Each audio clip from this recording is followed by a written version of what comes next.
1947 કે જ્યારે અંગ્રેજોની ગુલામીમાંથી આપણો દેશ આઝાદ થયો, ધર્મના નામે દેશના ભાગલા પડ્યા અને ભારત એ દેશ કે જ્યાં અનેક જાતિના લોકો વસે છે અને ભારત જ એક એવો દેશ છે કે બહારથી આવતા અનેક જાતિના લોકો આ દેશ સાચવે છે.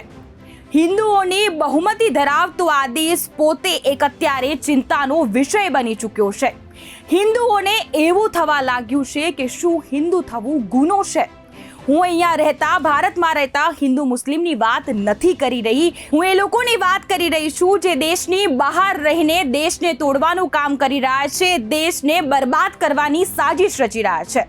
હું એની વાત કરી રહી છું કે જે જમ્મુ કાશ્મીરને સ્વર્ગ કહેવાય છે તે આપણા ભારતનું એક અંગ છે, પરંતુ ત્યાં વારંવાર બનતી આતંકી ઘટનાઓએ લોકોને ડરાવી દીધા છે. આ પહેલા કાશ્મીરી પંડિતોને મારીને હાંકી કાઢવામાં આવ્યા હતા. અનેક રાજકીય પક્ષ સત્તા પર આવ્યા અને ગયા. ભારતીયોએ કાશ્મીર જોયું છે. 370ની કલમ હટાવી કેન્દ્ર શાસિત પ્રદેશ બનાવ્યા છતાં સ્થિતિમાં કોઈ સુધારો જોવા ન મળ્યો. એવું લાગતું હતું કે ગાડી ધીમે ધીમે પાટે ચડી રહી છે.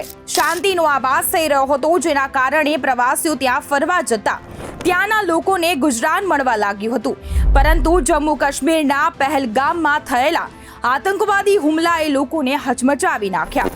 બહુરૂપિયાઓ સેનાનીનો વેશ ધારણ કરીને આવ્યા હતા. પ્રવાસીઓને જાતપાત પૂછી અને ગોળી તાંકી દીધી અને 26 જેટલા ભારતીય પ્રવાસીઓ મોતને ભેટ્યા. આવી પરિસ્થિતિમાં જ્યારે આતંકીઓએ પ્રવાસીઓ પર આતંકી હુમલો કર્યો ત્યારે રહેવાસીઓ જ ત્યાં તેમની વહારે પણ દોડ્યા હતા. કાશ્મીરનું અર્થતંત્ર પ્રવાસન સ્થળ પર નભે છે. મહત્વનું છે કે ગઈકાલે જે જમ્મુ કાશ્મીરના પહેલગામમાં આતંકી ઘટના બની છે, જેના કારણે અનેક નિર્દોષોએ જીવ ગુમાવવાનો વારો આવ્યો છે. આ બાબતે આપનું શું કહેવું છે, પ્લીઝ કમેન્ટમાં જરૂરથી જણાવશો.